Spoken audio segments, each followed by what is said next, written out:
waxaan haatan dhex taaganahay xarunta golaha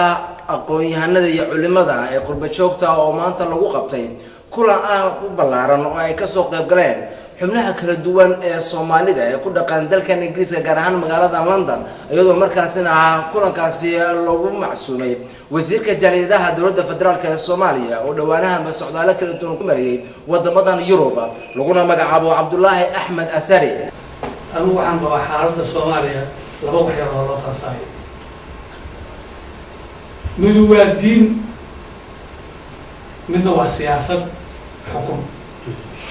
haddii dul culumma weydiisaan Soomaalida noqotay waxaan qabaa sida uu sheegay Sheekh Saciid uu sheegay war innagu aynu isu tagno culumadeena aynu kulmino haddii aynu diin isku haysano face to face aynu doodno oo wixii xun aynu saarno wixii wanaagsan aynu ku dhaqanno aan isku hornimaano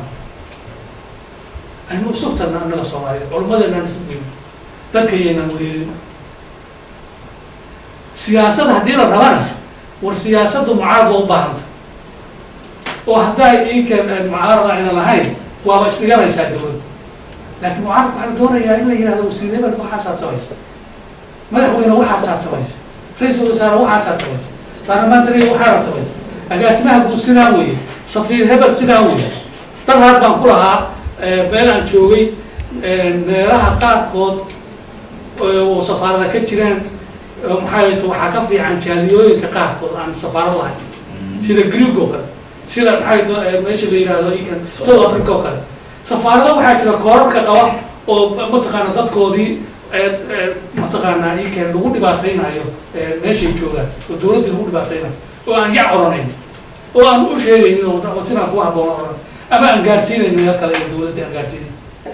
kulankaasi oo si qurux badan loo soo agaasimay ayaa waxa halkaasi khudbado kala duwan ka soo jeediyay dhammaan dadkii ka soo qayb galay gaar ahaan waxa halkaasi hadal dheer ka jeediyay ururka culimada iyo aqoon-yahanada qurba joogta oo ka warbixiyay ujeedooyinka ururkaasi loo sameeyay iyo waliba waxyaabihii kala duwan ay qabteen waxaana kulankaasi si dheer looga dhageystay halkaasi sidaabaha ay doonayaan in culimadu iyo aqoon-yahanadu ay iskaga gaashadaan horumarka bulshada si loo taabageliyo waxyaabaha muhiimka u ah dadka ku dhaqan dalka Soomaaliya iyo waliba kuwa qurba joogta ah oo mudan in la kala warqaato iyo waliba sidii fikradaha kala duwan ee dadku ay aaminsan yihiin meel la isku keeni lahaa waxaana halkaasi lagu guddoonsiiyay wasiirka jaaliyadaha dowladda federaalka ee Soomaaliya jaaisada ugu magac dareen inay tahay mid shaqada uu qabtay ku hagaagsan taasi oo la jeedaan sidii kulamada kala duwan ugu sameeyay wasiirku dadka ku dhaqan qurba joogta oo maalmaha socdaal kala duwan uu ku bixinayay waxaana sidoo kale culimadu si kulul uga soo horjeesteen dhammaanba waxyaabihii ay ku kacaan ururka al-shabaab ee ku aadanaa dhinaca qabuur burburinta oo ay ku sheegeen in islaamku uu ka soo jeedo arintaasi qabuurtii la soo barbixay sharaf baa laga qaadan sharaf baa loo sameeyay idinka muujina ya sharaf hadii laga qaaday ilaahay malaa'ig maana ma soo laag jooga wallahi kitaabku wallahi waxa la kuskiisu xalaal bigto wala caabuda warin Soomaaliya islaamku wuxuu soo galay annaga waxa lagu tilmaamaa Soomaaliya umma عميقة الجذور في الإسلام يعني كل حدا دايسة إسلام وحنا مقاضنا مدينة ما بقاش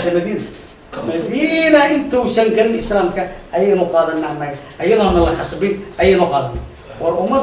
كن يشب قال أنا مسلم هيك ما أنت قبل بعبدي waxayna soo jeediyeen in si wada jir ah wax looga qabto arrimahaasi iyo markaasna gacan looga geysto arrimaha ammaanka iyo waliba dib u soo dabaalida nabadda guud ee dalka Soomaaliya inkastaba arrinta haatee kulankan ayaa waxa uu muuqday mid si weyn dadku ay ugu diirsadeen markii siyaabo kala duwan waxyaabo badan loo tibaaxay ugu dambeyntiina kulankaasi waxa uu ku soo dhawaaday ama ku soo gabagaboobay jawi aad u wanaagsan Maxamed Saadiq Cabdi Guumbe ETN London.